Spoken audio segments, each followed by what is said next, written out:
오늘은 새로운 동기라는 주제로 말씀을 전하겠습니다. 복음, 새로운 동기예요. 자, 우리가 믿는 복음은 우리에게 새로운 동기를 줍니다. 자, 동기, 영어로 motivation입니다. 자, motivation에는 to move, 움직이게 하다라는 의미가 있어요.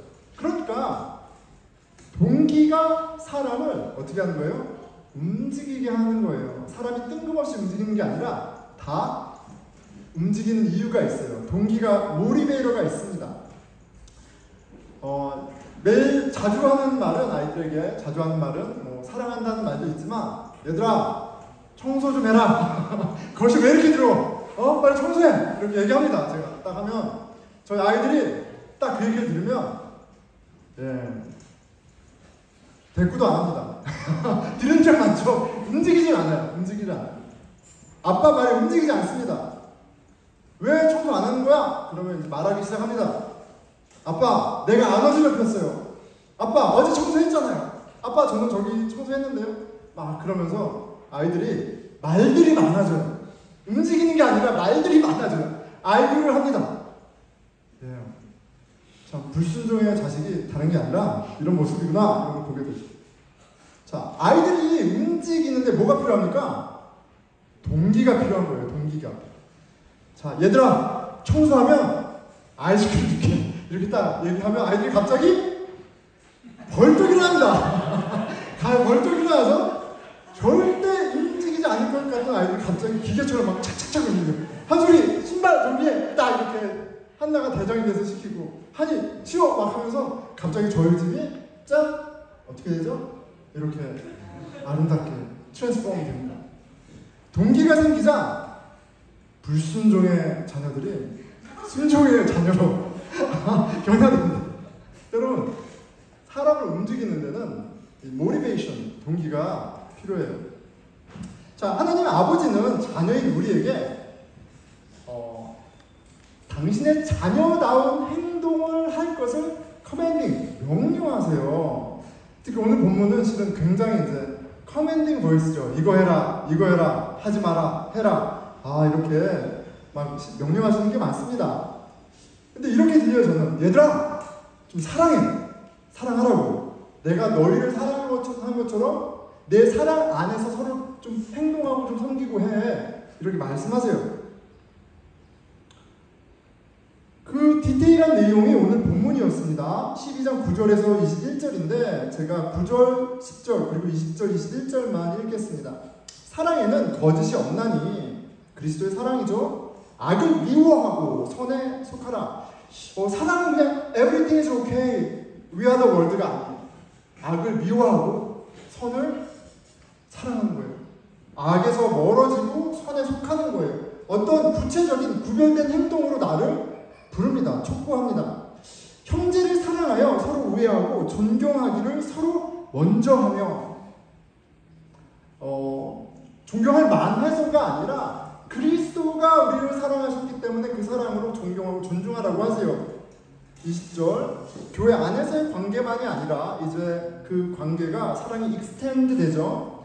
내 원수가 줄이거든 먹이고 목마르거든 마시게 하라.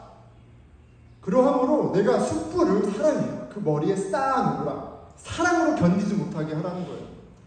악에게 치지 말고 선으로 악을 이기라. 그러니까 나는 너가 너무 좋아, 난 너를 사랑해, 이런 감정적인 그런 톤이 아니라 싸워서 이겨, 행동을 촉구하는 그런 말씀이에요. 자, 여러분 어떻습니까? 사랑 안에 선한 행동을 하라고 하시는데, 여러분, 사랑 안에 그 선한 행동을 가정 안에서, 직장에서, 학교에서, 공동체 하고 있습니까? 움직이고 계세요? 하나님의 뜻은 너무나 명확합니다. 로마서에서만 말씀하시는 게 아니에요. 사랑 안에 선을 행하라. 내 아들이면, 내 딸이면 내 자녀답게 살아라 라고 명령하세요. 그런데 왜 우리는 하나님의 뜻을 이제 하나님을 아버지라고 부르고 하나님의 뜻을 알았음에도 불구하고 당체 움직이지 않는 걸까요? 이렇게 저렇게 흉내는 내지만 사랑 안에서 이렇게 살아가는 게, 행동하는 게 왜 이렇게 힘든 걸까요? 어쩌면 우리가 신앙생활을 하는 이 동기, 모티베이션에 문제가 있는지도 몰라요. 하나님은 우리에게 하나님이 원하시는 그 행동을 할 수 있게끔 동기를 주셨는데 그 동기로 내가 움직이는 것이 아니라 그 동기를 잘 모르거나 감이 없어서 그냥 엉뚱한 동기로 움직이거나 아니면 동기가 없어서 움직이고 있지 않은지도 모르겠습니다. 왜냐면 동기가 사람을 움직이게 하거든요. 하나님 살아 계시고요. 그리고 무작정 일을 시키는 분이 아니잖아요. 하나님이 복음을 통해 우리에게 주신 새로운 동기가 있습니다. 복음을 통해서 주셨어요. 복음을 믿는 자에게 주시는 동기예요. 우리를 하나님의 뜻에 맞게 움직이게 하는 동기가 있습니다. 자, 로마서의 오늘 본문의 위치는 1장에서 11장까지는 복음이 무엇인가, What is the gospel? 가스펠 복음의 의미에 대해서 설명을 했습니다. 지금 12장부터 15장까지 16장 빠이빠이 페어의 인사 전까지는 이제 How to live out the gospel, 복음에 합당한, 복음으로 어떻게 살 것인가, 삶의 문제를 이제 설명하고 있어요. 자, 그런데 우리가 쭉 읽은 게, 그래, 복음을 아는 사람이라면, 복음을 믿는 사람이라면, 하나님의 자녀라면 이제 이렇게 살아야 된다는 걸 너무나 명시적으로 클리어하게 보여주고 있죠. 이제 13장, 14장 이어집니다. 그런데 이 11장과 12장 이후로 믿음의 내용과 믿음의 삶을 연결해주는 브릿지가 바로 12장 1절에서 2절 말씀이에요. 우리가 무턱대고로 이제 새로운 투두리스트가 생겼으니까 막 하는 것이 아니라 이것을 하게끔 하는 새로운 동기를 하나님이 주심으로 우리를 모티베이트하게 하시고 살아가게 하세요. 그 원리가 바로 12장 2절이에요. 너희는 이 세대를 본받지 말고 오직 마음을 새롭게 함으로 변화를 받아 하나님의 선하시고 기뻐하시고 온전하신 뜻이 무엇인지 분별하도록 하라. 내가 예전에 살아갈 때에는 나에게 살아가게 하는, 행동하게 하는, 일하게 하는 모티베이션이 있었어요. old motivation이 있었어요. 그런데 이제 하나님께서 renew my heart, 나에게 새로운 new motivation을 주세요. 그리고 그 동기가 나로 하여금 살아가게 하는 거예요. 복음이 우리의 마음을 새롭게 합니다. 예, 새롭게 하셨어요. 성경이 말하는 바예요. 그리고 새로운 동기를 줍니다. 오늘 말씀을 통해 하나님이 복음을 믿는 자에게 주신 새로운 동기가 깨달아지는 은혜가 있기를 축원합니다. 아멘. 자, 동기는, 이 모티베이션은 우리 마음 가운데 일어난 일이에요. 그렇죠? 우리의 마음 가운데 일어난 일이에요. 자, 마음에 관한 공부가 있죠. 사이칼러지예요. 사이칼러지. 그래서 제가 좀 사이칼러지를 좀 도움을 받아서 좀 설명해 보려고 합니다. 리처드 라이언 그리고 에드 데츠디라는 두 심리학자가 이 동기의 원리에 대해서 연구하고 정리한 내용을 좀 소개하겠습니다. 이게 진리는 아닙니다, 여러분. 이게 다 맞는 원리다라는 얘기를 하는 것이 아니라 이런 면에서 우리가 이해할 수 있다는 측면에서 지금 제가 좀 소개하는 거예요. 이분들은 한 30여 년간 이 동기와 행동 그리고 자존감, 행복, 이 관계를 연구하면서 우리 인간에게 세 가지 종류의 동기가 있다라고 좀 소개하고 있습니다. 자, 첫째는 도구적 동기예요. Instrumental motivation. 도구적 동기가 있고요. 두 번째는 Internal motivation. 내적 동기가 있어요. 그리고 한 가지를 더 얘기해요. 대부분은 external, internal 뭐 이렇게 나눈다든지 두 개로 얘기하는데 이분들은 한 가지 더 얘기합니다. Intrinsic motivation. 요 세 가지가 있습니다. 여러분 여기 그림을 보면 intrinsic motivation, 내재적 동기는 조금 떨어져 있어요. 조금 떨어져 있죠. 그리고 오른쪽 끝에는 instrumental motivation, 도구적인 동기가 있고요. 그리고 왼쪽에는 내적 동기, internal motivation이 있습니다. 이렇게 나뉘어져 있습니다. 이 동기가 어떤 것들인지 제가 좀 설명할 텐데요. 이 동기들은 우리가 어떤 행동을 할 때 이 세 가지 중 어딘가에서 동기의 자원을 삼아서 우리는 행동을 한다는 거예요. 이 저 세 중에 어느 한 지점에 있습니다. 그런데 나의 동기가 어디에 가까우냐, 이게 인스트루멘털한 거냐, 인터널한 거냐, 인트린식한 거냐에 따라서 내가 하는 그 행동이 갖고 오는 생산성과 가치와 그리고 나의 만족과 이런 것들이 너무 다르다는 거예요. 자, 각 동기를 간단히 설명해 볼게요. 여러분들이 어떤 마음으로 신앙생활하고 어떤 마음으로 살고 있는지, 어떤 동기가 여러분들을 지배하고 있는지 한번 살펴보세요. 도구적 동기입니다. Instrumental Motivation. 도구적 동기는 굉장히 심플합니다. 뭐냐면 Reward and Punishment. 보상과 벌칙이에요. 좀 더 쉽게 말하면 채찍과 당근, 당근과 채찍입니다. 아이들이 청소를 안 해요. 하고 싶어 하지 않습니다. 그럴 때 이 아이들을 모티베이트 하는데 뭐로 모티베이트 하고 있어요? 당근으로 모티베이트 하는 거예요. 내가 아이스크림 줄게 얘들아. 그러면 애들이 아이스크림을 갸타기 해서 그 리워드를 위해서 일어나서 막 움직입니다. 그쵸? 다른 모티베이트 있는 거예요. 너희들 청소 안 하면 밥 없어. 이건 뭐예요? 이거는 퍼니시먼트죠. 그래서 이게 리워드와 퍼니시먼트로 사람들을 움직이고 나도 그렇게 움직입니다. 여러분, 세상이요 대부분 이 인스트루멘털 모티베이션으로 움직여요. 뭐 채찍, 당근하면 되게 웃기지만 이게 굉장히 세상이 움직이는 작동 원리입니다. 자, 직장에서 여러분 열심히 일하게 하기 위해서 뭐해요? 성과를 내면 보너스. 예. 그리고 꾸준히 일하면 페이 그레이드가 올라가죠. 프로모션 합니다. 더 높은 연봉, 그리고 레코니션, 상패, 10년 근속, 20년 근속 상패를 줍니다. 칭찬과 인정. 이거 왜 하는 거예요? 이게 사람을 동기부여를 하는 거예요. 모티베이트 하는 겁니다. 일하게끔, 어떤 이 시스템에, 이 조직에 필요한 것을 하게끔 하기 위해서 이 사람을 움직이게 하는 거예요. 퍼니시먼트 있죠. 벌금, 감봉. 그리고 우리를 수치스럽게 하거나 모욕을 주면서도 움직이게 해요. 자, 웃자고 하는 얘기입니다. 제가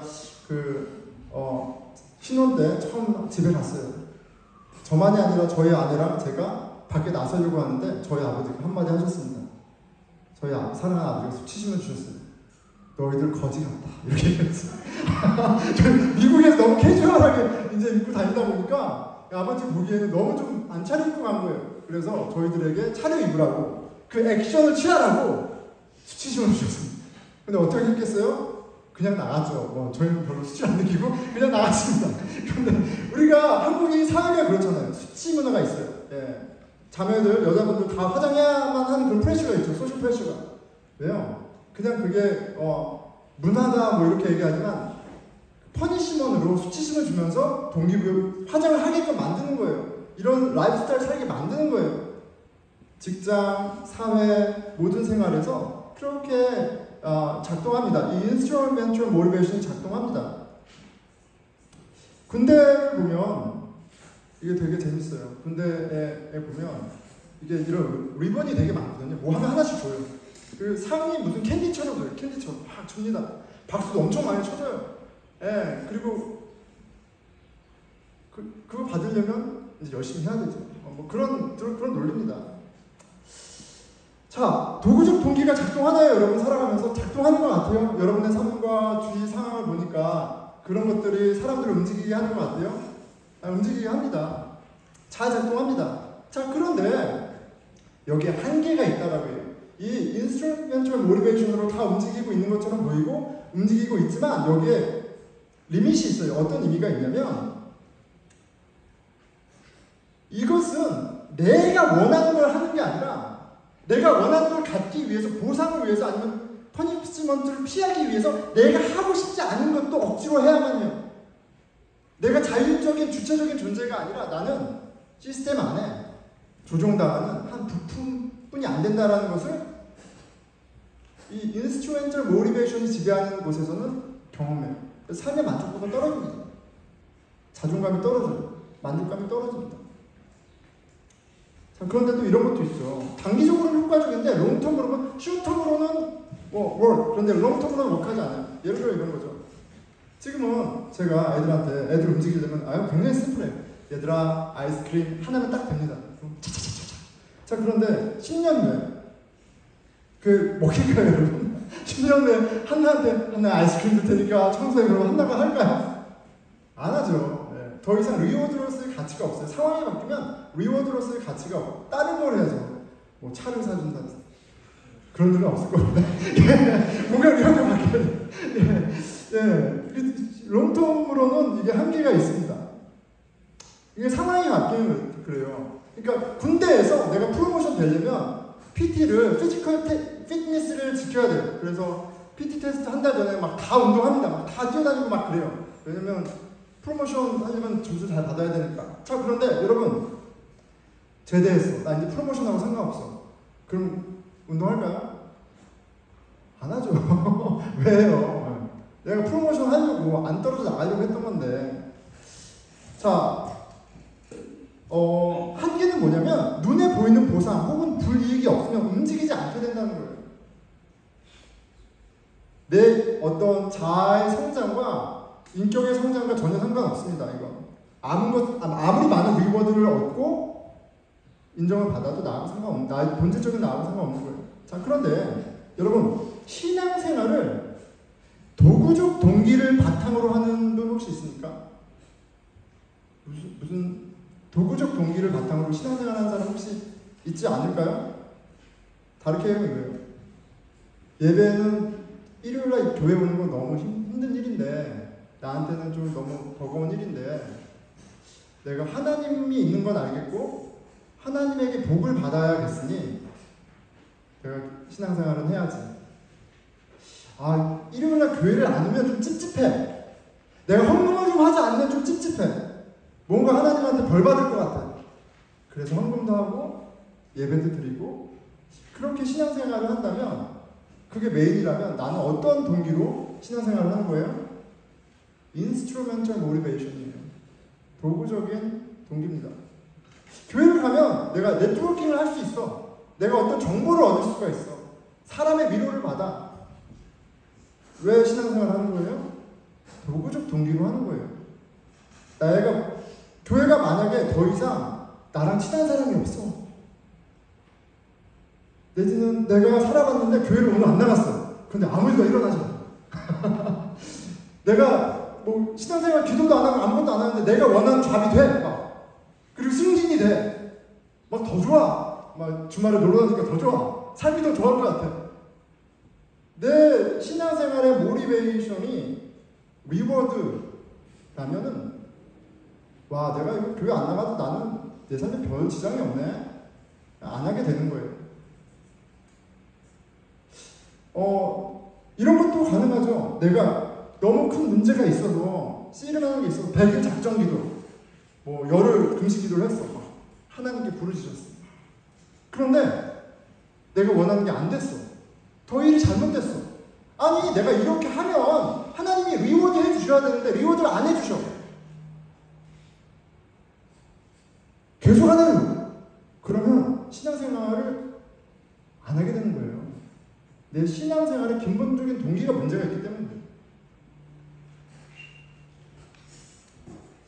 도구적 동기로는 여러분 절대 하나님과 인격적으로 만나고 하나님과 인격적인 그 누림을 할 수가 없습니다.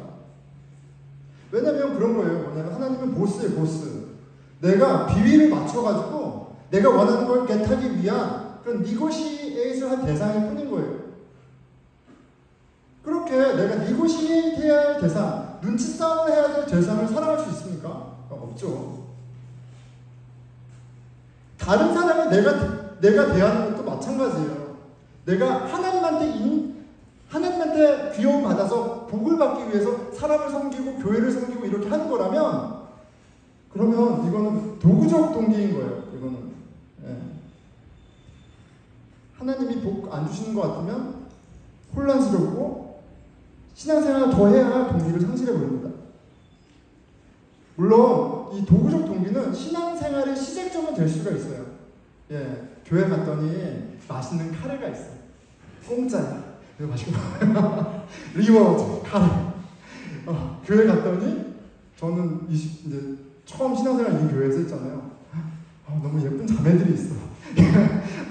어떻게 한번 잘해볼까? 이렇게 교회를 그렇게 시작할 수 있어요. 그렇죠? 예. 갔더니 형들이 막 밥 사줘. 야, 유학생활 하는데 배고픈데 교회 왔더니 밥 사줘. 교회는 좋은 곳이구나. 이렇게 갈 수 있어요. 자, 그런데 그 자매는 딴 형제랑 데이트하고 그 형들은 다 졸업해서 떠나고 예, 카레는 이제 내가 카레를 만들잖아요. 이제 상황이 바뀌어요. 내가 어떤 도구적인 어떤 그 동기면 한계가 있습니다. 시작은 가능해요. 그런데 어떤 변화가 필요해요? internal motivation, 내적 동기로 좀 변화가 필요해요. 왜냐면 도구적 동기하고는 비교할 수 없을 정도로 큰 베니핏을 내적 동기가 우리에게 줘요. 아이러니컬하게도 심리학자들이 그렇게 얘기합니다. 자, 볼게요. 내적 동기는요. 자, 도구적 동기는 뭐라고 했어요? Reward and punishment. 보상과 처벌이에요. 당근과 채찍이에요. 자, 그런데 내적 동기, internal motivation은 뭐냐면, 잘 들으십시오. identity와 value예요. identity와 value입니다. 내가 이 행동을 하는 동기가 뭐냐면, 나는 이렇게 사는 사람이기 때문에 그런 거예요. 좀 어렵나요? 자, 근데 좀 설명하기 전에 이거예요. 내가 이 행동을 하는 건 도구적 동기, instrumental motivation은 reward와 punishment가 클리어합니다. 그래서 그대로 막 하면 내가 얻는 것들이 구체적으로 눈에 보여요. 예, 월급이 올라간다든지 뭐가 많아진다든지. 그런데 이 내적 동기로 하는 행동은 나를 불편하게 하거나, 그렇죠? 내가 별로 나를 더 힘들게 하거나 그럼에도 불구하고 행동하게 하는 것들이에요. 나에게 꼭 보상이 없어도 혹은 기쁨이 없고 힘들게 되는 상황에 처한다 해도 나를 움직이게 하는 동기가 바로 이 내적 동기입니다. 이런 거죠. 나는 오늘부터 나의 new identity는 착한 아이. 나는 이제 착한 아이, new identity. 여러분, 착한 아이는 엄마 말을 잘 들을까요? 안 들을까요? 잘 들어야지. 엄마가 약간 좀 언페어한 거고 내가 보기에 맥센스 하지 않아. 근데 착한 애 어떻게 해요? 엄마 말 순종하는 거야. 엄마가 청소하라고 하면 어떻게 해야 돼? 청소해. 심지어 엄마가 말하지 않아. 청소해. 왜요? 나의 내적 동기는 나의 아이덴티티야.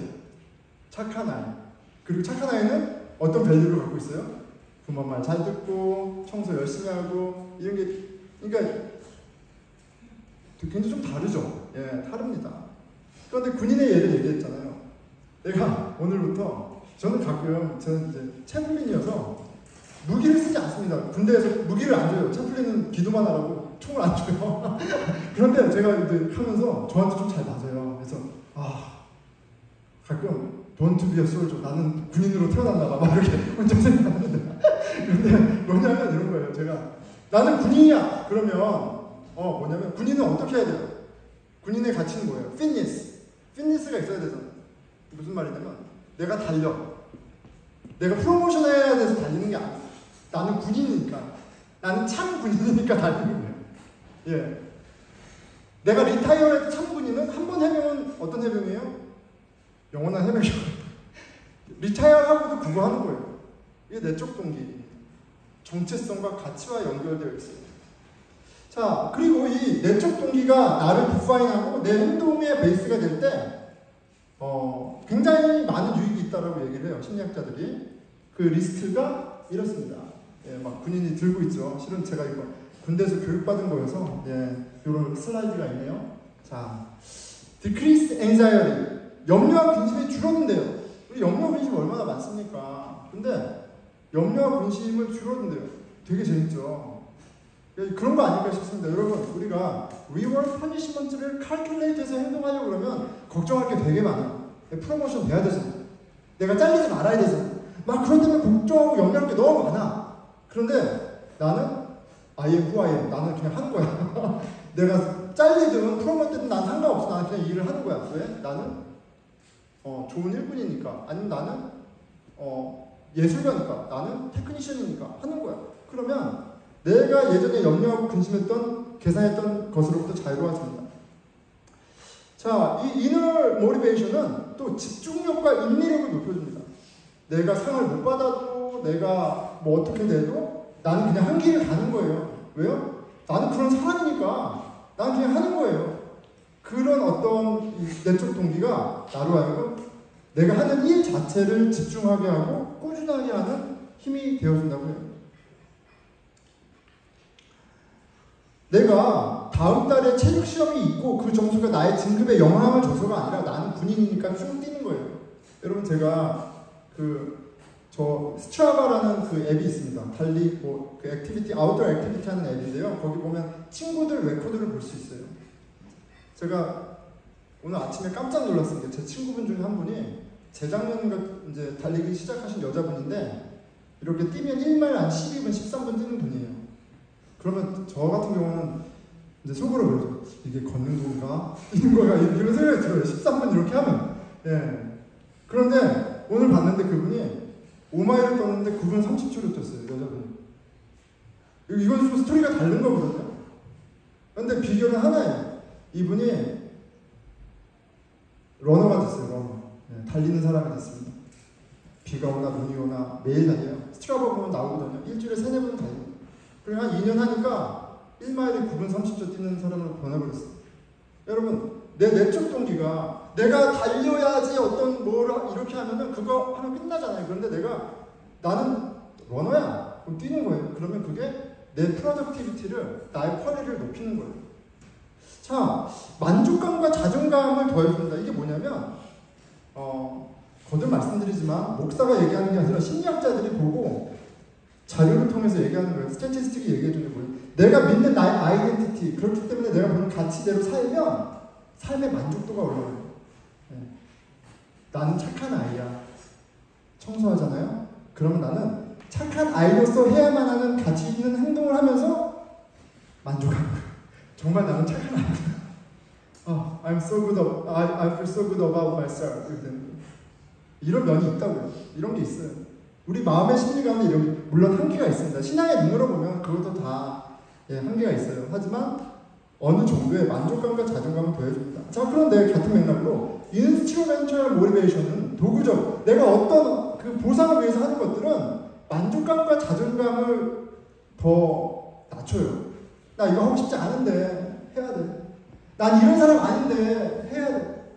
그러면 삶이 피폐해집니다. 피폐해집니다. 자,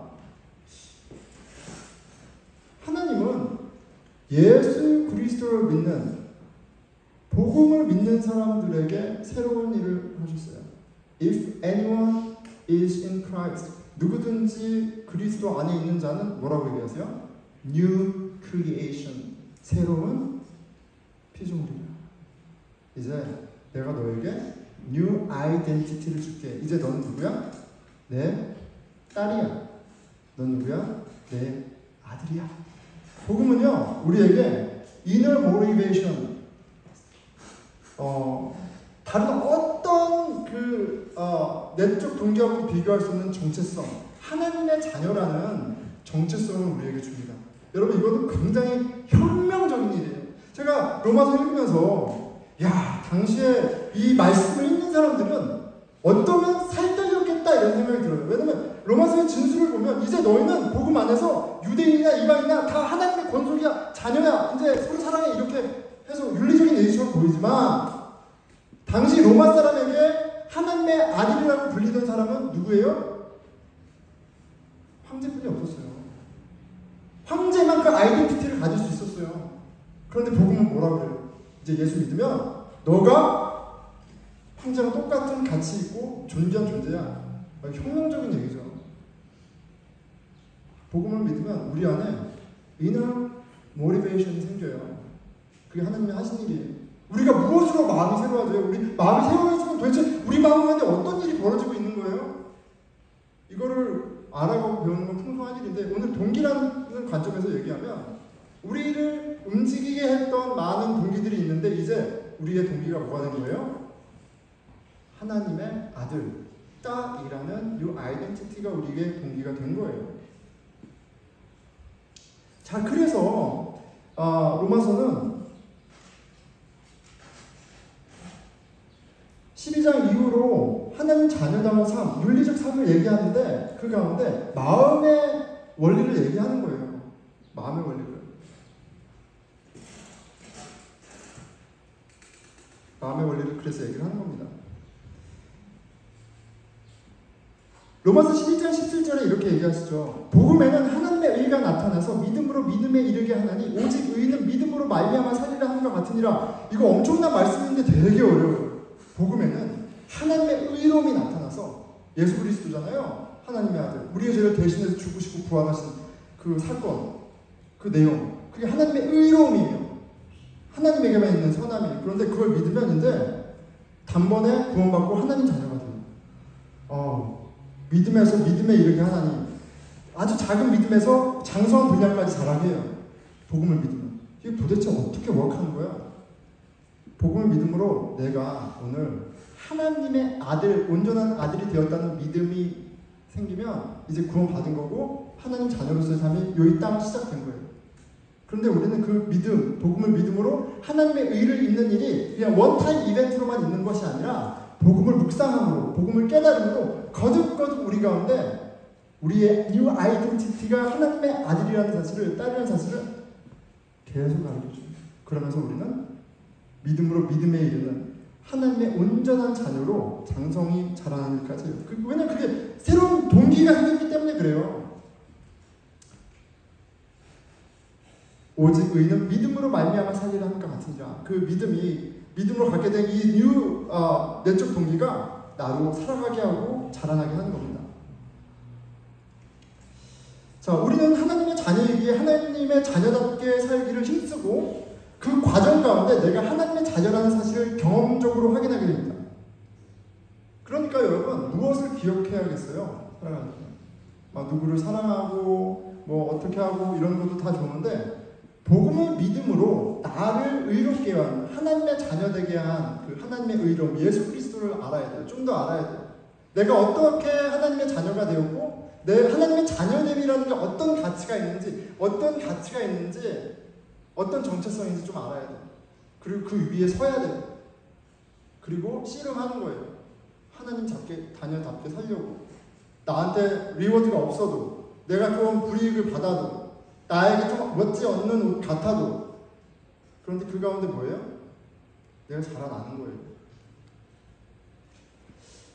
자, 그런데 여전히 힘듭니다. 굉장히 곤욕스럽게 느껴지지 않습니까? 그래서 근데 굉장히 기쁜 소식은 뭐냐면 우리가 실은 이 내적 동기 하나님이란 그래 예수 믿으면 이제 하나님의 아들이 되는구나 이제 나 하나님의 아들 될래 이런 내적 동기를 말미암은 정체성에는 한계가 있어요. 어쩌면 그 부분에서도 많이 부딪히는지 모르겠습니다. 왜냐하면 하나님 자녀된 우리에게 요구하시는 기준이 너무 높아요. 예수처럼 살라고 그러죠. 예수님처럼 살라고 하시잖아요. 오늘 본문이 그 내용이 예수님처럼 살라는 거예요. 자, 그런데 그 예수님처럼 살 수 있게 하는 동기가 있어요. 그게 바로 intrinsic motivation이에요. 내재적 동기입니다. 이 내재적 동기가 내 신앙의 동기가 되면요. 궁극적으로 우리는 하나님이 기뻐하시는 사랑의 삶을 살게 됩니다. 자, 여러분 쭉 따라오면서 내 삶과 신앙의 동기를 확인해 보는 거예요. 나는 도구적인 동기인가? 나는 지금 내적 동기를 갖고 실험하고 있는가? 그리고 지금 설명하려는 내재적 동기가 나에게 어떻게 경험되고 있는가 한번 생각해 보면 좋겠어요. 자, 내재적 동기는 뭐냐면 조이예요. 기쁨입니다.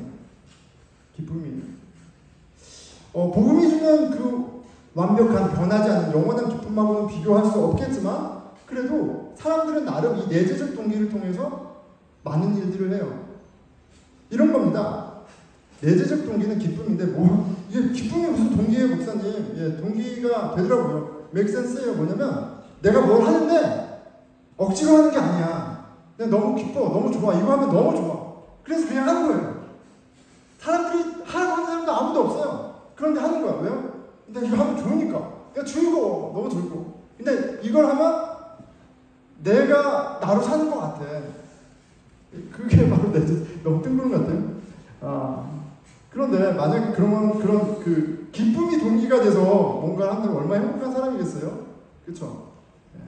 자, 그런데 저도 이제 뭐가 있나 생각해 봤는데 저에게 한 가지 있습니다. 뭐냐면 저도 달리기를 그렇게 좋아합니다. 달리기를 좋아해요. 달리기 너무 좋아합니다. 제가 지난달에 사우스캐롤라이나로 훈련을 갔어요. 이제 교육받으러 갔습니다. 근데 저희는 이제 교육받는 것도 다 이제 공부하는 거거든요. 채플린이니까. 그래서 딱 갔는데 짐을 딱 열었는데 노트북을 안 갖고 왔어요. 이제 노트북이 있어야 되고 하잖아요, 다. 근데 노트북을 안 갖고 온 거예요. 근데 저희 아내가 물어봤거든요. 제가 지금 당신 노트북 챙겼어? 딱 이렇게 얘기했는데 제가 챙겼어 이러고 왔는데 안 챙겼어요.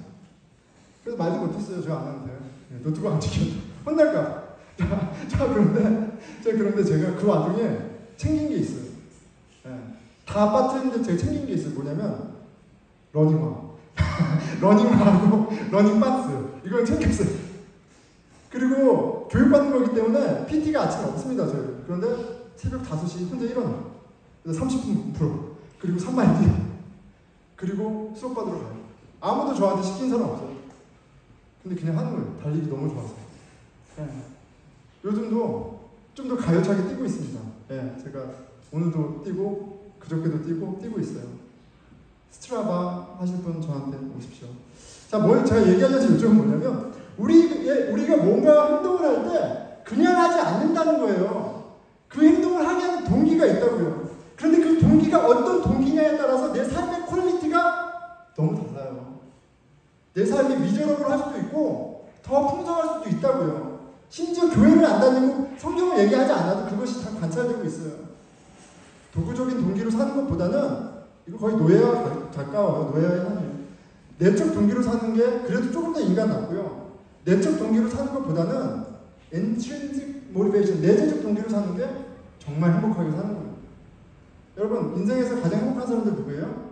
우리 하원이 마음대로 받으잖아요. 하원 그냥 기뻐서 뛰는 거야. 얼마나 행복해. 내가 기뻐서 뛰고 막 이렇게 하고. 내가 내 삶을, 내가 일을 하는 것도, 내가 뭘 하는 것도, 내가 기뻐서 하는 거라면 그냥 그거는 최고의 인생을 사는 거예요. 근데 우리가 그렇게 원래 태어났어요. 어릴 때 태어났어요. 그런데 이 악한 세상에서 요마양 요꼴이 된 거죠. 자, 그런데 복음을 보니까 여러분, 복음을 설명하는데 은근히 기쁨이라는 단어 굉장히 많습니다. 그리고 복음이라는 말 자체도 유앙겔리온이에요. 복된 소식, 행복한 소식, 기쁜 소식이에요. 로마서 5장 8절입니다. 우리가 아직 죄인되었을 때 그리스도께서 우리를 위하여 죽으심으로 하나님께서 우리에 대한 자기의 사랑을 확증하셨느니라. 복음을 보면요, 하나님 나를 얼마나 사랑하는지, 창조주 하나님께서 나 진짜 개미만도 못한, 먼지만도 못한 나를 신명막측하게 지으시고 사랑하셨다는 것을 확증해주고 프루브하고 깨닫게 하세요. 이 맛이 기쁨이 안 되겠습니까? 5장 11절입니다.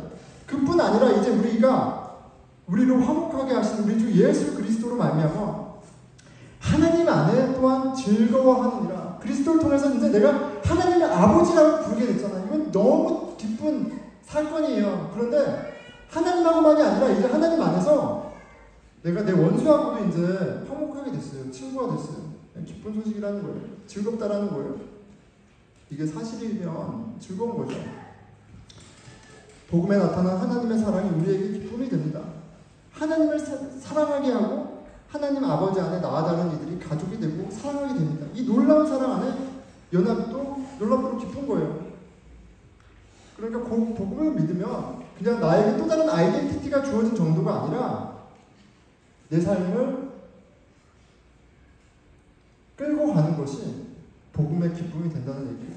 복음을 정말 믿으면 복음의 의미를 알게 됩니다. 자, 그 내재적 동기가 경험되는 것, 로마서 14장 7절 말씀 이야기하시는 것 같아요. 하나님의 나라는 먹는 것과 마시는 것이 아니요 오직 성령 안에 있는 의와 평강과 희락이라. 하나님 자녀에게 주시는 하나님의 나라는 성령 안에 기쁨이 가득한 나라입니다. 그리고 예수를 주로 고백하는 사람들의 모임인 교회는 바로 이 하나님 나라의 맛배기와 같은 곳이에요. 저를 돌아보면 그래요. 제가 그 교회를 처음 나왔을 때 그 도구적인 동기들이 많았잖아요. 자매도 있고 맛있는 것도 좋고 형도 있고 막 이런 게 있었어요. 그런데 막 성경을 좀 봤는데 하나님의 아들, 하나님 아버지 이런 것들이 좀 마음에 꽂히는 거예요. 그게 위로가 되게 너무 돼요. 이게 이제 내가 하나님의 자녀가 됐다 이런 걸 떠나서 하나님의 자녀라는 정체성이라는 이거 자체가 끌림이 되고 저한테 뭔가 멋지더라고요. 하나님의 나라라는 그 가치가 굉장히 멋지더라고요. 막 그걸 믿고 안 믿고 떠나서 그게 좀 너무 멋있었어. 내가 아는 세상에서 줄 수 없는 다른 걸 주는 뭔가가 있는 거예요. 그래서 교회 다녔어요. 예, 이게 뭔가 지금도 여전히 알아가고 있죠. 그런데 복음을 알아가니까 하나님이 예수님을 통해서 하신 일을 조금씩 알아가니까 너무 좋은 거예요. 너무 좋은 겁니다.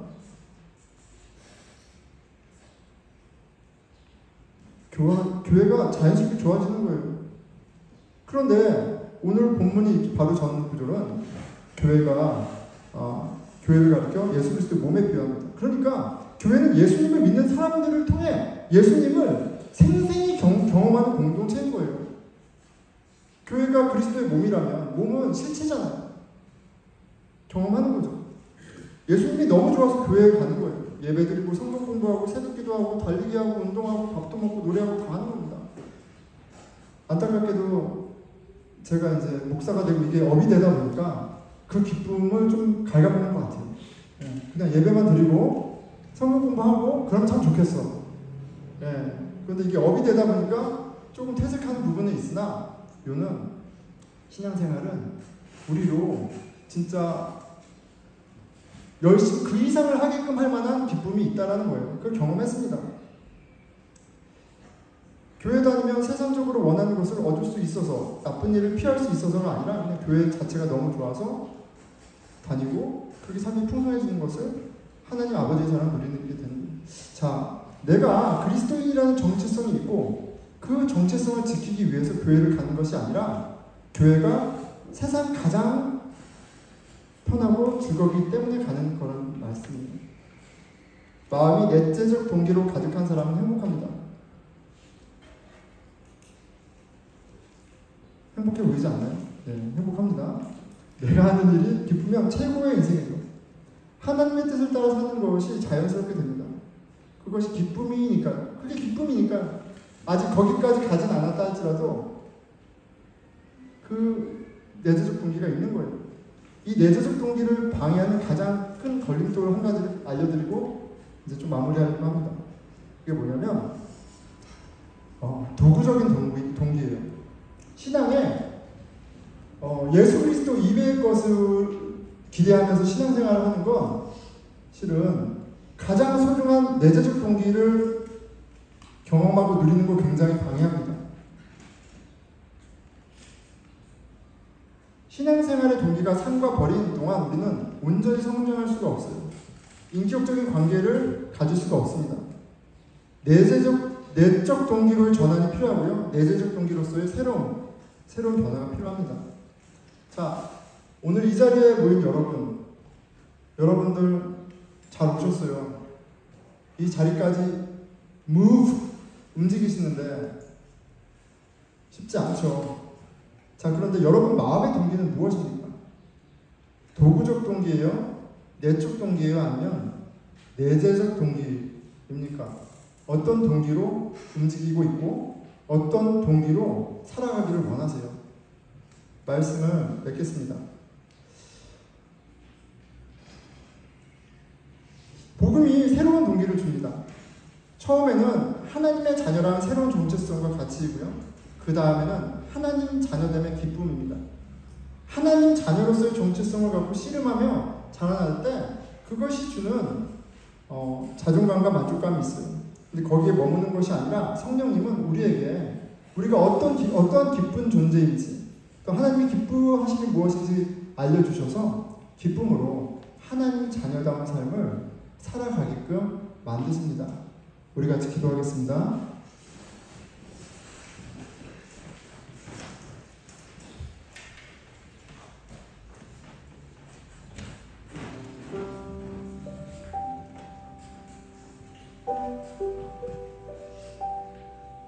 보게 한 그 동기가 무엇인지 잘 봤으면 좋겠습니다. 하나님은 우리를 조종하는 분이 아니세요.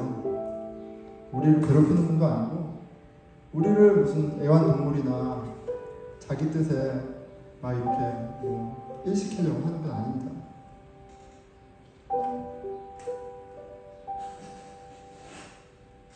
그러면 신앙생활 너무 힘들죠.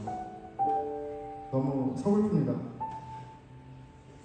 하나님이 가장 마음 아프실 거예요. 복음에는 하나님이 얼마나 좋은 분이신지, 하나님이 얼마나 의로운 분이신지가 너무나 명확하게 나타나요. 죄 가운데 어쩔 줄 모르며 괴로워하는 우리를 내버려 두신 것이 아니라 직접 오셔서 하나님의 아들을 보내셔서, 그 귀한 아들을 보내셔서, 그 온전한 아들을 보내셔서 불의한 우리의 죄의 값을 치르게 하셨습니다. 우리가 십자가에 못 박혀 죽어야 하는데 그 아름다운 그 선한 예수님이 우리의 죄를 대신해 죽으셨습니다. 부활하셨습니다. 그리고 하나님은, 너무나 좋은 하나님은 이제 그 복음을 믿는 자를 죄 없다 하신대요. 너는 내 아들이다, 내 사랑하는 딸이다 하신대요. 넌 새로 태어났다, 내가 너의 아비다 하신대요. 저와 여러분에게는 하나님의 자녀라는 너무나 소중한 선물, 기막힌 은혜, 쟁취성이 있습니다. 그 가치를 알아가고 알아갈수록 우리의 삶이 기쁨으로 채워지고 우리의 삶이 예배가 됨을 믿습니다. 우리 같이 하나님께 기도하면 좋겠습니다. 아버지, 복음을 알게 해주세요. 하나님의 딸이라는 게 얼마나 설레는 이름인지, 내가 하나님의 아들이 되었다는 것이 얼마나 든든한 일인지, 나에게 하나님이 당신의 나라를 주신다는 것이 얼마나 그 기쁜 소식인지 알기 원합니다. 기도하겠습니다.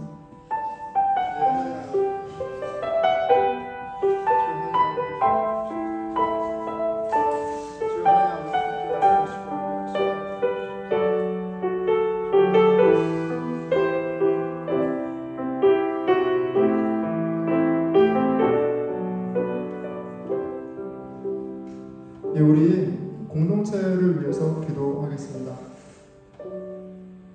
우리가 모일 때 다양한 동기가 있어요. 나쁘지 않습니다. 나에게 필요한 것을 채워주고 인간적인 위로를 받고 밥을 먹고 달리기를 하고 나쁜 거 아닙니다. 많이 그런 일이 있었으면 좋겠어요. 그런데 우리가 어떠한 이유에서 모였든 우리가 함께하고 또 앞으로 계속 함께해야 할 동기가 우리의 정체성, 우리가 이제 하나님의 자녀 되었다라는 사실에 있기를 소원합니다. 복음을 더 깊이 알아가고 복음 안에 새로운 동기, 그리고 더 풍성한 하나님 나라의 기쁨을 소원하는 그런 영적인 공동체 되게 해주십시오. 우리 같이 기도하겠습니다. 네, 하나님 아버지, 저희에게 가장 좋은 것을 주시는 하나님 아버지, 하나님 자녀됨의 가치를 알게 해주십시오. 아버지, 더 누리게 해주시고 아버지 사랑하게 해주십시오. 아버지, 어떠한 동기로 모였든지 간에 우리의 동기가 새로워지는 일이 있게 해주십시오. 하나님의 자녀라는 새로운 정체성, 하나님의 나라라는 기쁨이 우리의 동기가 되게 하여 주시옵소서. 예, 우리 모두 일어나셔서 같이 찬양하겠습니다.